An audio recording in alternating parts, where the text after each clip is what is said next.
시다. 한 번 더 인사하겠습니다. 얼굴만 봐도 은혜가 됩니다. 얼굴만 봐도 은혜가 됩니다. 네. 동시차 부흥회 중이잖아요. 그런데도 왜 거기 안 가시고 의리 있게 여기를 지켜주시는지 잘 모르겠지만, 이번에 강사 분께서는 사실은 이제 저는 수업 때는 뵙지를 못했습니다만, 이제 한진한 이제 교수님이셨죠, 그렇죠? 고신대 총장도 하셨던 분이었던 걸로 기억을 하는데, 그분 전공이 설교학이거든요. 그래서 저도 이제 조금 이제 석사 조금 공부했던 전데 설교학의 박사 분께서 오셨는데 왜 여기 계시는 건지, 네, 부담을 이전보다 더 큰 부담을 가지고 이 자리에 서야 되는 이 상황에서 하나님께서 은혜 주시기를 간절히 저는 소망하는 마음으로 오늘은 좀 일찍 와서 기도했습니다. 물론 설교자에 따라서 말씀의 은혜의 깊이가 다르겠지만은, 그러나 전하는 것은 그리스도요 하나님의 말씀인 줄로 믿습니다. 이 시간 오늘 우리에게 주시는 하나님 말씀을 통해서 오늘 우리가 힘을 얻고 또 우리의 삶의 변화가 일어나기를 간절히 원합니다. 제가 언젠지 모르겠는데 작년 말쯤이었던 것 같아요. 히브리서를 묵상하는 가운데서 이 히브리서 5장의 말씀 가운데서 한 단어가 제 마음을 아주 깊이 사로잡은 단어가 있었습니다. 그게 뭔가 하니까 5장 14절인데 이런 내용이에요. 13절에 이는 젖을 먹는 자마다 어린아이니 의의 말씀을 경험하지 못한 자요, 그 다음에 단단한 음식은 장성한 자의 것이니 라고 할 때 단단한이라는 단어에 제가 꽂혀버린 겁니다. 그런 생각을 해봤습니다. 저도 어떻게 보면 모태신앙이니까요. 벌써 이제 한국 나이로 할까요? 이제 40년 그래도 신앙생활을 했는데 여전히 저는 어떤가 이런 생각을 좀 해볼 때, 난 단단한가, 아니면 여전히 젖먹이 어린아이와 같은 그런 신앙인가 라는 고민을 하지 않을 수가 없겠더라고요. 그래서 이제 그 단단한이라는 그 내용을 가지고 여러 가지 이제 말씀을 준비해 봐야 되겠다, 그런 가운데서 오늘 이 말씀의 이제 주제가 나온 겁니다. 앞으로 제가 이 단단한이라는 제목으로 아마 여러 가지를 좀 할 것 같은데요. 당장에 다음 주부터 또 하겠다는 건 아니겠지만 또 언젠가 하게 될 건데, 이 설교가 그동안 어떻게 보면 제가 했던 그 본문 중심의 설교는 아닐 겁니다. 오늘도 보면 아시겠지만 본문을 두 곳을 읽었잖아요. 그러니까 저는 오늘 이 주제를 가지고 조금 설교를 해볼까 합니다. 아니나 다를까 제가 요즘에 우리 AI가 발달했잖아요. 그래서 제가 항상 설교를 다 이제 쓰고 나면 설교하기 전에 한번 다 읽고 난 다음에 AI한테 한번 물어봅니다. 제 설교문을 딱 줘놓고 오늘 설교 어때? 이렇게 물어봤는데 첫 대답이 보통은 어떤 구조의 내용이네요 이렇게 시작하는데, 첫 문장부터, 요즘 AI가 이렇게 발달한 것 같아요. 첫 문장부터 저한테 그럽니다. 그동안 목사님께서 했던 설교의 방법이 아니네요, 이렇게 얘기하는 거예요. 이 설교는 주제 설교입니다. 이렇게 가도 되겠습니까? 이렇게 물어보길래 AI가 참 발달했다 이런 생각을 하게 되는데, 물론 내용에 따라서 다르겠지만 제가 설교를 준비하는 제 입장에서는 사실은 본문 중심으로 설교를 하는 방법이 아닌 좀 다른 방법으로 오늘은 좀 설교를 하려고 합니다. 그래서 조금 생소할 수도 있겠지만, 그러나 오늘 이 말씀이 오늘 우리 모두에게 도전이 되었으면 좋겠습니다. 우리는 신앙생활을 하면서 어쩌면 이런 말을 참 많이 들을지도 모르겠습니다. 성도는 착해야 돼. 성도는 거절하면 안 돼. 성도는 무조건 부드러워야 되고 무조건 다 참아줘야 돼. 혹시 이런 얘기 많이 들어보셨죠? 부탁을 받으면 만약에 그거가 아닌 이상 대부분의 기독교인들이라고 하면 이 착하니 코스프레가 있기 때문에, 콤플렉스가 있기 때문에 사실 남들에게 괜히 내가 밉보일까봐 그 부탁을 거절하지 못합니다. 억울한 일을 당할 때도요 말하지 못합니다. 무례한 말을 들어도요 웃고 넘길 때가 많이 있으실 겁니다. 겉으로 보면 참 좋은 사람 같아 보입니다. 그런데 문제는 집으로 돌아오는 길에 우리의 마음이죠. 우리 마음이 어떤 마음이 듭니까? 왜 나만 이렇게 참아야 하지? 왜 나만 이렇게, 사람들이 왜 나를 이렇게 가볍게 대하는 것 같지? 저 사람이 나를 왜 이렇게 무시하지? 내가 이렇게 만만한가? 내가 잘못 살아온 건가? 나중에는 여기까지 가게 되는 경우들을 보게 됩니다. 성도 여러분, 신앙이 좋다는 것이 정말 이렇게 그냥 마냥 착하고 마냥 세상 사람들이 뭐라고 해도 그냥 허허 웃어 넘기면서 그렇게 살아가는 것이 그리스도인의 삶일까요? 최근 인지심리학자인 김경일 교수, 혹시 뭐 유튜브에 잘 보시는 분들이 있을 것 같은데, 저는 이분 강의를 참 좋아하고 이분의 말에 참 인사이트를 많이 얻습니다. 사실 오늘 설교도 이 단단함에 대한 주제를 갖고 가다가 무엇을 설교하면 좋을까라는 어떤 그런 주제를 갖고 가다가 오늘 이분의 제가 강의를 듣다가 오늘 이 설교의 내용들이 좀 나온 겁니다. 그래서 조금 중간중간 인용을 할 건데요.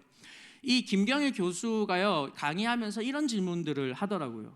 왜 어떤 사람은 존중받고 어떤 사람은 성실하게 살고도 무시를 당하는가? 그러면서 이같이 설명을 합니다. 우리 모두가 모든 사람으로부터 존중받는다는 환상은 좀 버려야 합니다. 존중받고 싶어서 불편한 말을 한마디도 하지 않으면 관계는 결국 병들고 맙니다. 모든 사람에게 좋은 사람이 되려는 욕심이 오히려 나를 만만한 먹잇감으로 만듭니다. 이렇게 이제 분석을 하는 내용이 있더라고요. 전 이 말을 들으면서 이런 질문을 던지게 되었습니다. 혹시 우리는 이 신앙이라는 이름으로 우리 스스로를 오히려 무너뜨리고 있는 것은 아닌가? 우리 그리스도인들은 때때로 너무 안일하게 혹은 맹목적으로 이같이 반응합니다. 아까 얘기했지만 그리스도인이니까 착해야 돼, 무조건 참아야 돼, 에이 좋은 게 좋은 거니까 그냥 웃고 넘어가자, 이렇게 하면서 넘어가 버리곤 합니다. 하지만 어쩌면 그렇게 무조건 참는 사이에 세상의 눈에는 우리는 매력도 없고 줏대도 없고 그냥 흐물흐물한 사람처럼 보이게 된 것은 아닐까, 이런 생각을 하게 된 것입니다. 여러분, 하나님은 결코 우리를 그런 연약하고 만만한 존재로 내버려 두기를 원치 않으십니다. 하나님이 원하시는 성도는요, 사람의 말에 이리저리 흔들리고 사람에 따라서 판단받을 그 사람에 따라서 이 사람에게는 잘하고 이 사람에게는 못하는 그렇게 흔들리는 그런 사람이 아니라 환경의 변화에 무너지지 않는 그런 자아를 가진 사람, 오직 하나님 안에 깊이 뿌린 단단한 자아를 가진 사람을 주님은 만들어 가시길 원하신다라는 것입니다. 세상 사람들도 이 자아라는 단어, 자아라고 썼지만요, 사실 우리 내면의 우리 본 모습이라고도 할 수 있지 않겠습니까?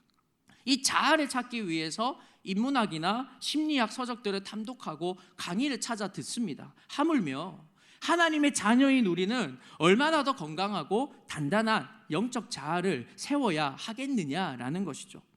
이를 위해서 하나님께서 우리 인생에 반드시 사용하시는 이 두 가지 거룩한 훈련의 과정이 있다라는 것을 오늘 말씀을 통해서 함께 살펴보고자 합니다. 물론 오늘 말씀 전체가 단단한 자아를 형성하는 데 있어서 이 두 가지가 이 결론입니다 라는 것이 아닙니다. 그 많은 것들이 있을 겁니다. 그러나 저는 오늘 이 두 가지를 가지고 오늘 우리가 이 땅을 살아갈 때, 특별히 제가 하나님 중심이라는 말을 붙였지만 진짜 하나님 중심의 단단한 자아, 단단한 내면을 가진 그리스도인으로 우리가 어떻게 살아갈 것인가를 놓고 함께 말씀을 나누고자 합니다.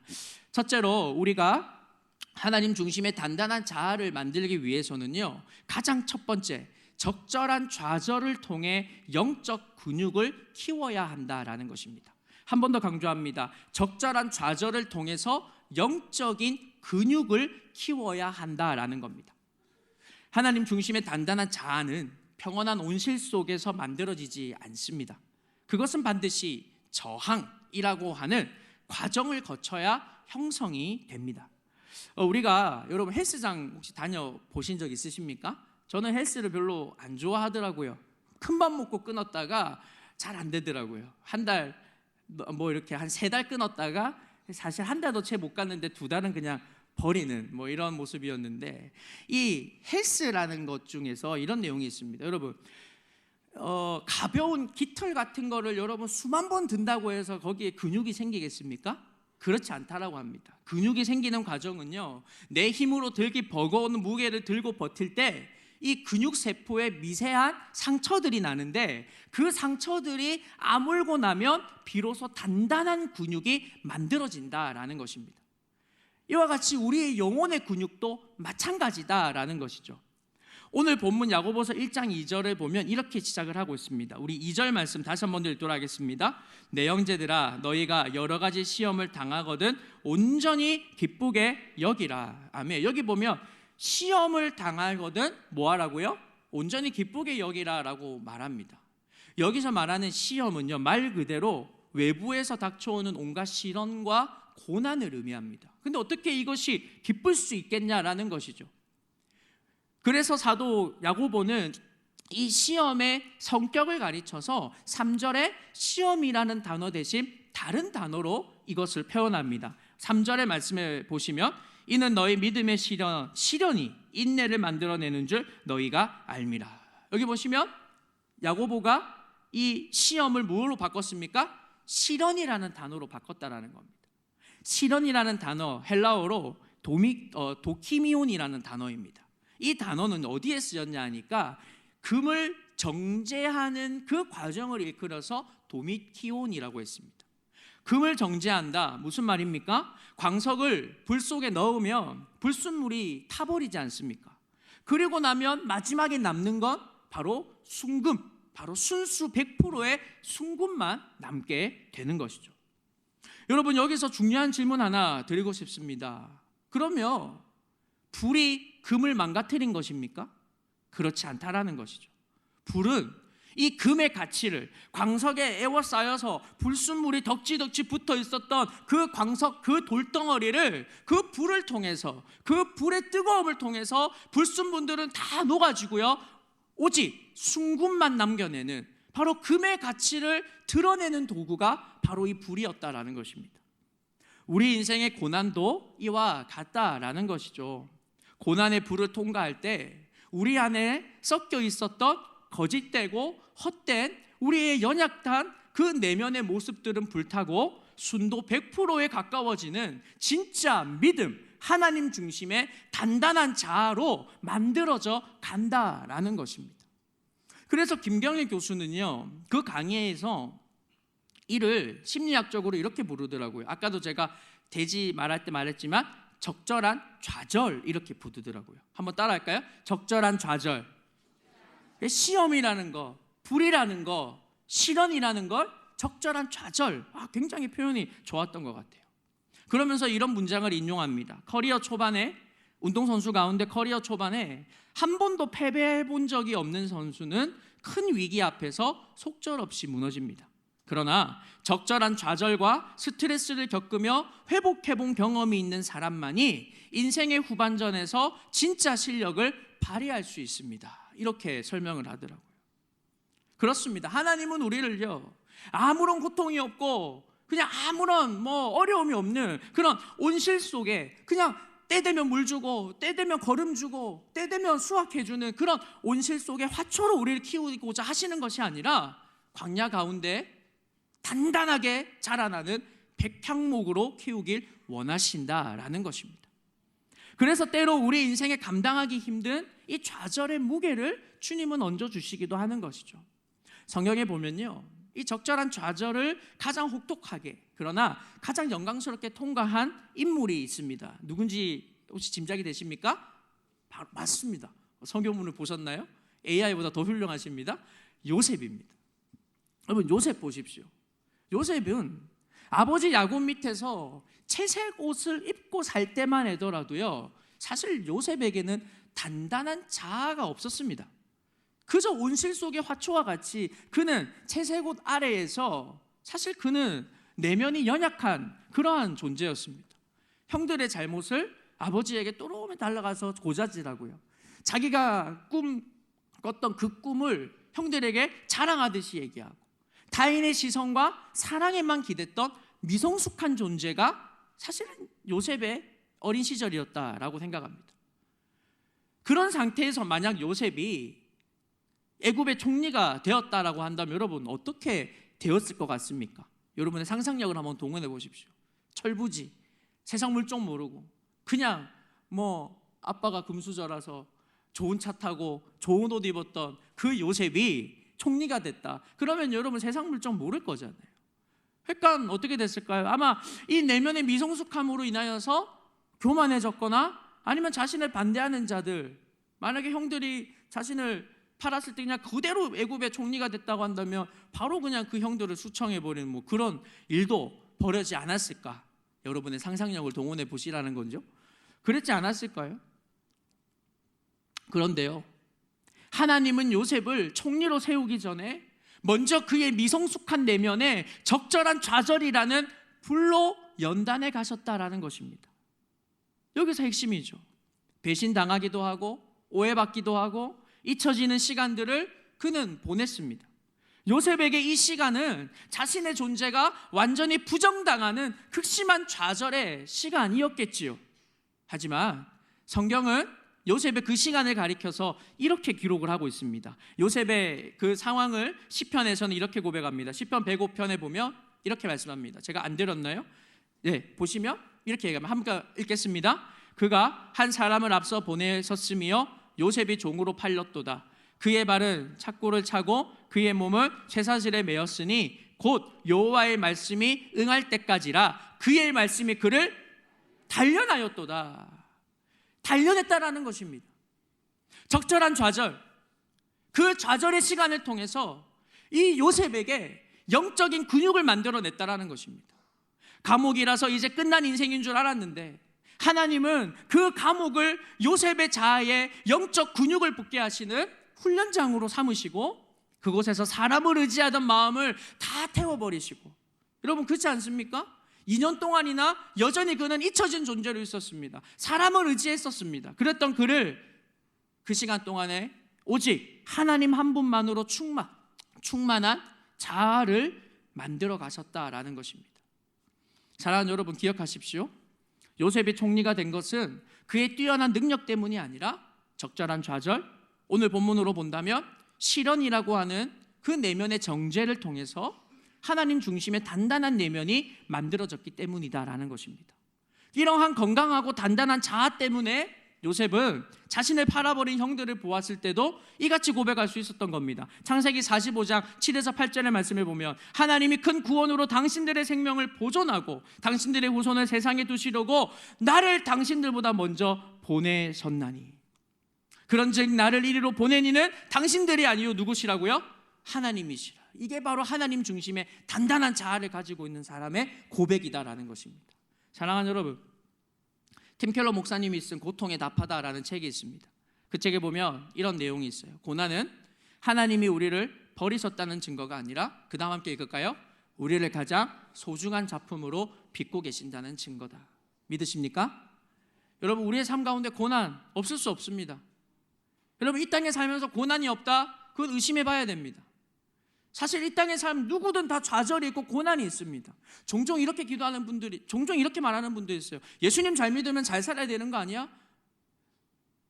세상 사람들을 볼 때 우리의 모습은 변함이 없는 것 같아 보일지도 모릅니다. 그러나 우리도 그러면 안 되는 것이죠. 우리는 잘 살아야 됩니다. 왜요? 하나님이 내 삶의 주인이시고 하나님이 나를 구원해 주신 그 사실을 우리는 믿기 때문이죠. 그 은혜를 우리가 받았기 때문이죠. 그럼 우리는 잘 사는 겁니다.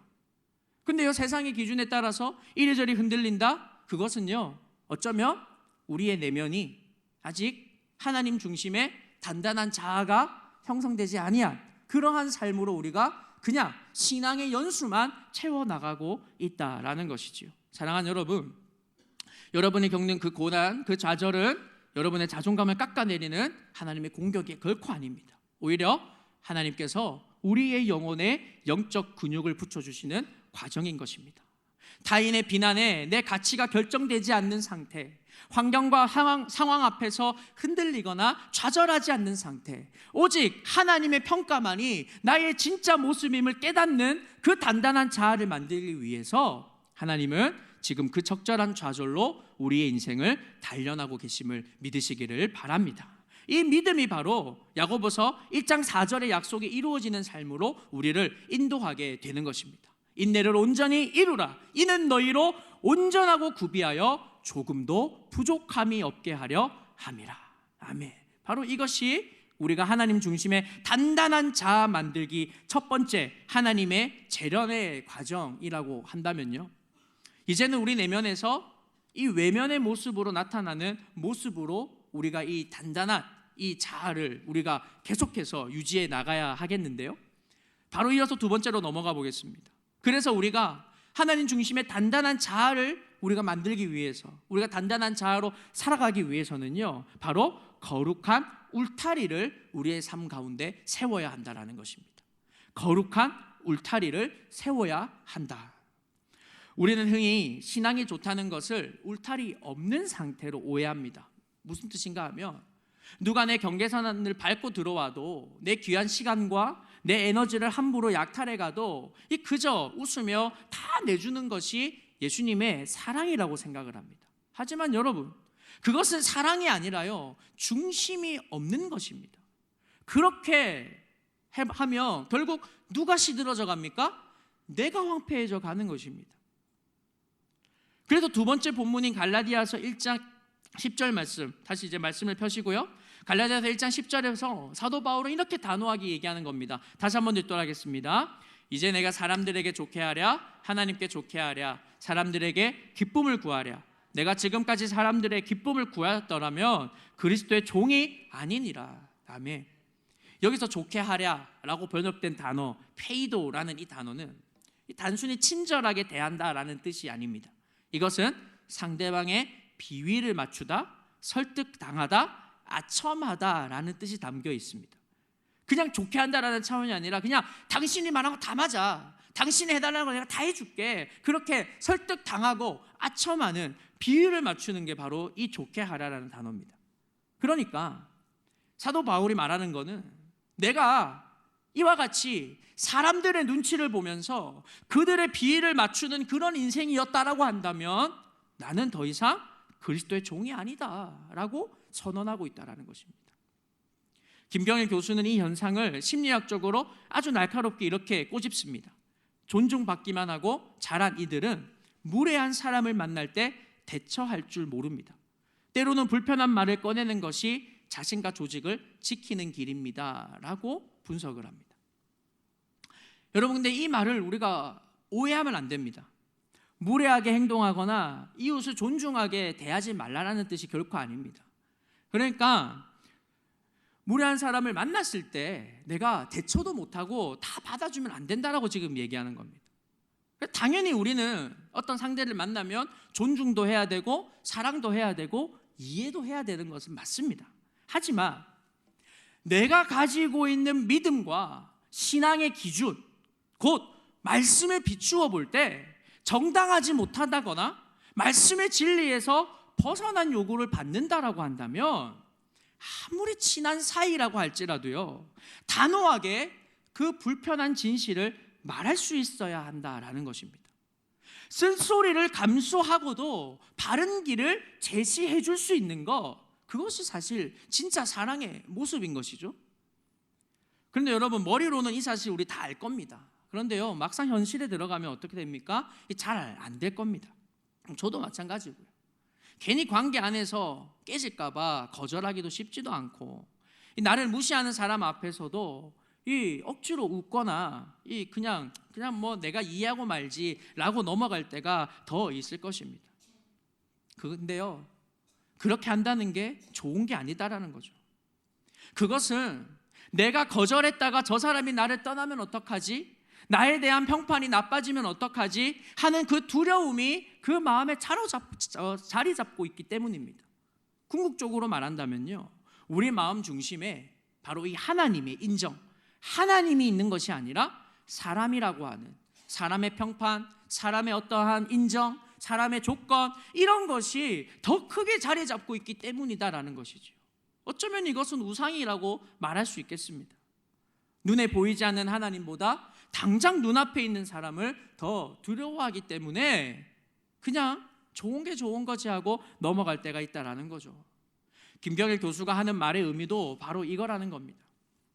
나 자신이 십자가의 은혜 안에서 주어지는 단단한 자아로 우리의 내면을 채우지 못하면요, 우리는 결국 내 존재의 가치를 확인받기 위해서 끊임없이 사람들에게 기대어 사람들의 비위를 맞추는 사람의 종으로 전락해버리고 만다라는 것입니다. 그래서 우리에게는 바로 이 거룩한 울타리가 필요하다라고 강조하고 있는 것이죠.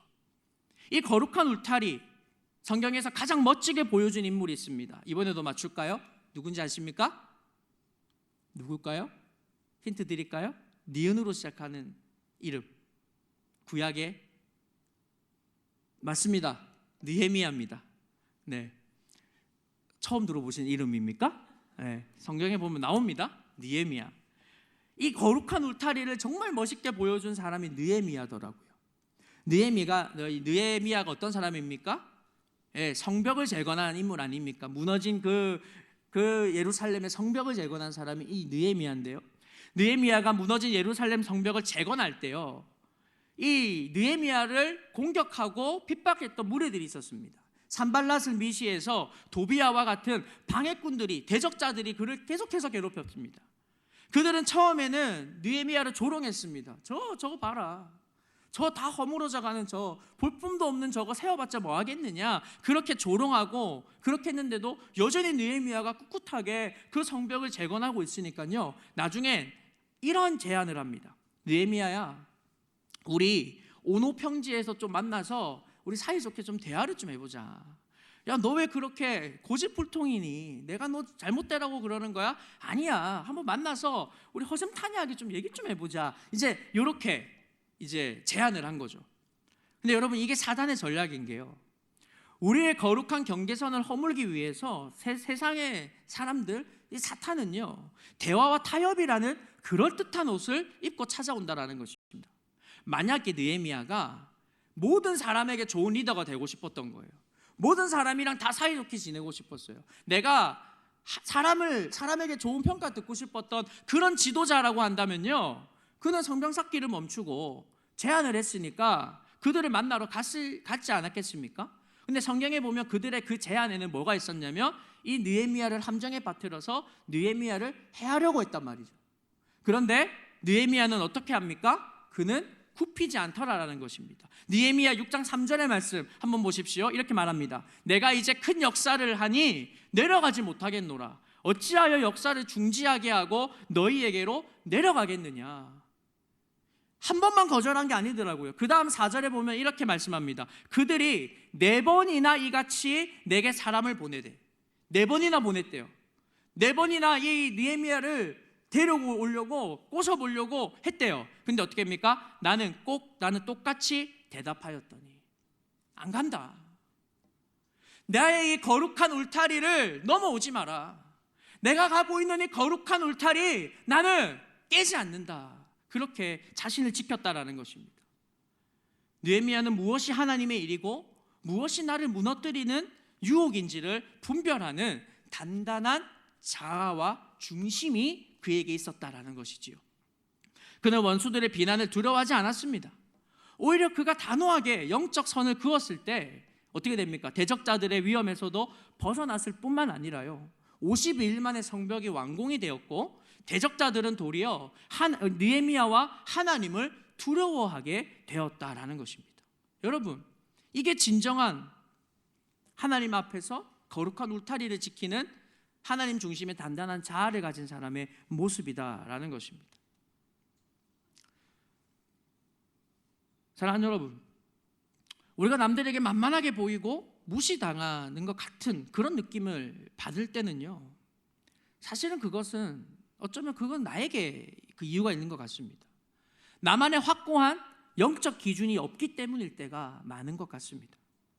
하나님 앞에 바로 서 있는 사람은 사람 앞에 비굴하지 않습니다. 무례한 요구에 아니요 라고 말할 수 있는 용기, 잘못된 길을 가는 형제에게 아픈 조언을 건넬 수 있는 용기가 있을 때 비로소 세상은 우리를 함부로 대하지 못하고 참된 그리스도인으로서 존중하기 시작할 것입니다. 성경이 말하는 온유라는 단어 있습니다. 이 단어는 그냥 수긍해라, 받아줘라, 차분해져라, 착해라 이런 뜻이 결코 아닙니다. 이 온유라는 뜻은요, 길들여진 야생마라는 뜻을 담고 있습니다. 길들여진 야생마, 사실 이 두 개가 이 합성이 된다는 게 참 이해되지 않습니다. 근데 이게 뭡니까? 야생마, 에너지가 넘칠 것입니다. 그렇죠? 단단할 겁니다. 근데 그 야생마가요, 오직 주인의 손길에만 철저히 반응하는 상태가 되어진 거, 바로 그게 온유라는 단어가 가진 의미다라는 것입니다. 이처럼 우리는 하나님 안에서 단단한 자아를 가진 사람입니다. 그렇기에 우리는 사람의 말에 흔들리는 존재가 아니다라는 것이죠. 오직 내 삶의 주인 대신 하나님의 말씀에만 반응할 수 있게 되는 것, 바로 그것은 단단한 하나님 중심의 단단한 자아를 가진 자만이 누리는 하나님의 능력인 것입니다. 그러니까 무례한 어떤 뭐 회사에 아니면 뭐 주변의 사람들 가운데서 혹시나 여러분의 갖고 있는 그 신앙의 영역이 있지 않습니까? 뭐 간단히 예를 들면 주의 성수일 수도 있습니다. 그 주의 성수가 있을 때, 혹은 지인들이 여러분의 신앙의 양심을 흔드는 불의한 제안들을 할 때요, 여러분 정중하지만 단호하게 아니오라고 말할 수 있어야 된다는 것입니다. 시간이 좀 갔지만 군대 얘기를 조금만 하겠습니다. 제가 군대에 있을 때 저는 인사과 행정병이었거든요. 그러다 보니까 회식 자리들이 종종 있었어요. 저를 비롯해서 우리 과에 교회 다니는 친구가 딱 2명, 저를 포함해서 2명입니다. 저도 신학생이지만 그 친구도 주일날 열심히 그 교회, 군부대에 있는 교회에서 섬겼단 말이에요. 뭐 잘 지켰던 것 같습니다. 그 친구도요. 회식 자리를 갔는데, 회식이라는 게 뭡니까? 여러분 잘 모르시죠, 그죠? 이런 거 문화 잘 모르잖아요, 그죠? 알아도 모르는 척 하셔야 됩니다. 그 초록색 병에 든 뭐 이렇게 물 같은 거, 예, 불 붙이면 불 붙는 거, 그걸 왜 마시고 있는지 모르겠지만 그거를 권하는 거죠. 여러분, 간부, 그러니까 소위 말하는 장교, 이런 분들이 권하는 걸 거부한다는 건요, 사실은 군대에서는 굉장히 뭐랄까요? 그걸 뭐라 그러죠? 하여튼 그거는 되게 위법한 행동처럼 보입니다. 뭐 몇 번 거절했을 거예요. 그런데 결국 이 친구는 마셨고, 여러분의 눈은 제가 마신 것처럼 눈을 보고 있는데 저는 안 마셨습니다. 그 친구는 마셨고 저는 밖에 나가서 얼차례를 받았습니다. 네, 얼차례를 주더라고요. 가서 머리 박고 있어 이러고 머리를 박았고 그 친구는 마셨습니다. 근데요, 그게 어떤 결과를 빚었는지 아십니까? 나중에 가서요, 그분이 그러더라는 겁니다. 자기도 교회를 다닌대요. 술을 권했던 간부가. 그러면서 한마디 하는 겁니다. 난 사실 모든 기독교인들 다 얘처럼 이럴 줄 알았다고. 나도 그러니까, 자기도 그러니까. 그런데 저는 끝까지 안 마셨거든요. 정말 사실은 뭐 그때 뭐 육두문자 나가고 뭐 온갖 분위기 잘 벌였습니다. 근데도요, 그 뭐 일병 나부라기가 돼가지고 짝대기 하나밖에 없는데, 2개인가요? 2개밖에 없는데 버티다 끝내 안 마셨거든요. 그분이 나중에 저보고 그러더라고요. 내가 널 보고 내 신앙을 다시금 돌아봤다, 이런 얘기를 하더라고요. 그 뒤로요, 그 친구는 나일론 신자가 되고 저는 아주 그래도 그러니 이 자리에 있는 거 아니겠습니까? 제가 제 자랑하려고 얘기했다라기보다요, 이게 거룩한 울타리인 것 같더라고요. 제가 만약에 사람이 무서웠으면, 그분이 진짜 무서웠거든요. 그분이 무서웠으면, 그분이 끝까지 무서웠으면 저는 마셨겠죠. 저는 안 그랬습니다. 왜요? 그분이 무서운 게 아니라 저는 하나님을 더 무서워하기 때문입니다. 하나님을 더 사랑하기 때문이죠. 여러분, 교회 안에서도 마찬가지라고 할 수 있어요. 여러분, 교회 안에서만큼 우리가 사랑이 넘치잖아요, 그죠? 다 사랑하잖아요. 사랑하시죠? 다 사랑하잖아요. 그래서 다 사랑한단 말이에요. 근데요, 너무 사랑을 우리가 맹목적으로 하고 있는 것 같더라고요. 무슨 말이냐면 서로의 단점을 꼬집고 싸우라는 말이 아닙니다. 하나님 중심의 삶에서 벗어난 삶을 성도 가운데 누가 살고 있다던가, 아니면 때로는 우리의 직분의 무게, 우리의 사명의 무게를 너무나 가볍게 여길 때는요, 비꼬듯이 뭐가 돼가지고, 목사가 돼가지고 저렇게 해도 돼? 그렇게 비꼬지 마시고 그렇게 해라는 게 아니라요, 정말 그 한 영혼이 그 영혼에 대한 사랑의 마음을 담아서 비판할 수 있어야 되는 것입니다.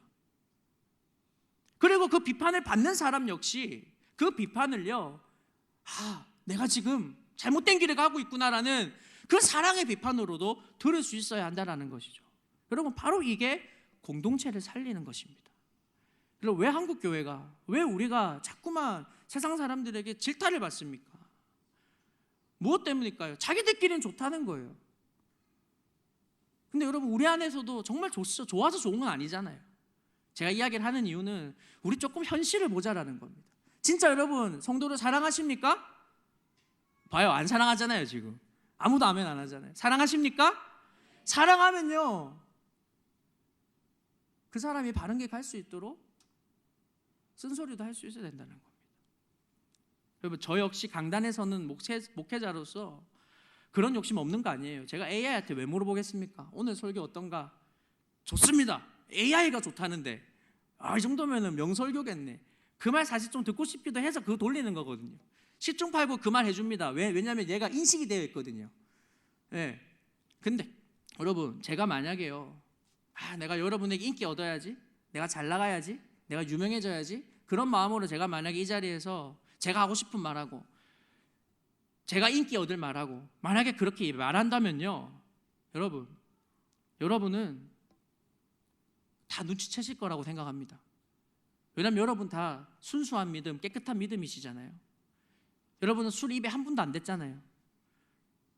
네. 주변은 보지 마세요. 술 안 먹는 사람이 술 냄새는 기가 막히게 많습니다. 그렇죠? 이럴 때는 고개 끄덕이면 됩니다. 우리 안 마시니까. 제가 이야기하는 이유는요, 여러분, 제가 만약에 여러분에게요 이렇게 하잖아요. 그럼 여러분께서 저를 정말 사랑하는 마음으로 비판해 주셔야 됩니다. 정작 오늘 이 문을 나갈 때 안 돼요, 목사님 설교 스타일 다시 원래대로 가세요, 그렇게라도 만약에 하실 분 있으면 하세요. 다음 주부터는 원래대로 갈 겁니다. 네. 왜 그렇게 해야 되느냐? 그게 저를 지키는 길이기도 하지만 여러분의 믿음을 지키는 길이기 때문입니다. 여러분, 이번 주 말고 지난주 담임 목사님 설교 기억나시죠? 그때 뭐라고 하셨습니까? 저는 사실 목사님께서 그 얘기하시는 저는 마음속으로 울었습니다. 왜냐하면 저는 설교학 배울 때 이 설교단은 하나님의 음성이 전해지는 장소라고 들었거든요. 그렇게 배웠고요. 근데 목사님께서도 그걸 아십니다. 근데 왜 목사님께서 목사의 말이 하나님의 음성이다, 그거 틀렸다라고 얘기하신 이유 뭔지 아십니까? 목사인 저도 연약하거든요. 저도 부족하거든요. 조금 교회에 대해서 관심 있는 분들은 아시잖아요. 우리 교신교단에 어떤 이들이 있는가. 말 한 번 때문에, 목회자의 그 언변 때문에 난리가 나는 상황이 생깁니다. 이게 뭘 의미합니까? 사랑하는 여러분, 저를 지키기 위해서도 여러분에게 거룩한 울타리를 치겠지만 여러분들도 거룩한 울타리를 치고, 제가 오늘 설교하든 누가 하든, 그리고 여러분 유튜브에서 설교 들을 때 여러분 귀에 듣기 좋은 설교, 그거 사실 다 잘못된 거라고 저는 생각합니다. 내가 원하는 설교만 골라가다 보면 여러분 잘못된 설교에 빠질 수밖에 없는 거예요. 여러분의 거룩한 울타리를 치시기를 바랍니다. 그 거룩한 울타리를 통해서 무엇을 단단하게 해나갑니까? 하나님 중심의 단단한 자아를 우리가 만들어야 된다라는 것입니다. 사랑하는 여러분, 말씀을 정리하겠습니다. 오늘은 기도하지 않고 제가 설교 끝나면 바로 기도가 마치겠는데요, 사랑하는 여러분, 우리는 이미 영적 울타리를 가진 자로서, 사실 제가 사실 오늘 핵심이 이건데요, 하나님 중심의 단단한 자아를 이미 우리는 가졌습니다. 가졌다라는 거예요. 제가 말하는 앞에 이 두 가지는 이미 우리는 가졌기 때문에 그거를 더 단단하게 해야 된다는 거지, 우리는 이미 하나님 중심의 자아를 가졌다라는 겁니다. 어떻게 해요? 바로 예수 그리스도의 십자가 안에서 하나님께서 우리를 완전히 용납해 주시고 받아들여 주셨기 때문인 것입니다. 우리는 이미 하나님 중심의 자아를 가졌습니다. 우리는 이미 하나님 중심의 정체성을 가졌다라는 겁니다. 그런데 여러분, 왜 여전히 그 정체성, 그 자아를 단단하게 나가지 못하고 있습니까? 예수 그리스도의 십자가를 통해 하나님께서는 우리를 향해 이미 이같이 선언하십니다. 너는 내 사랑하는 자녀다. 너는 내 핏값으로 산 보배로운 존재다. 너는 내 앞에서 이미 완전하게 받아들여진 사람이다 라고 우리를 보십니다. 이것이 우리가 흔들리지 않는 정체성이고 하나님 중심의 단단한 자아의 삶의 모습이다라는 것입니다. 사랑하는 여러분, 신명기 11장 25절에 이 같은 말씀이 있습니다. 우리 함께 읽도록 하겠습니다.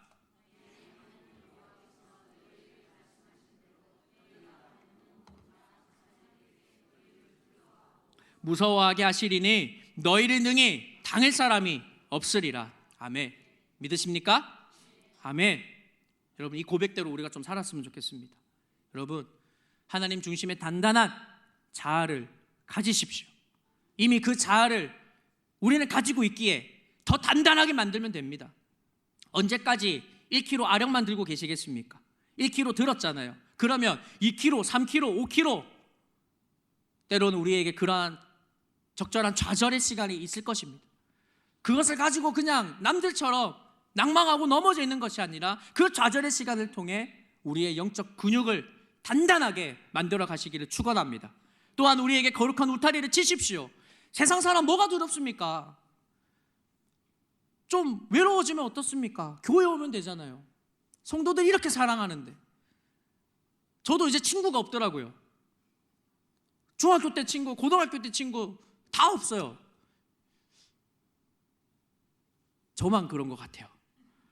친구가 없어요. 저는 오로지 여러분이 저 친구입니다. 네.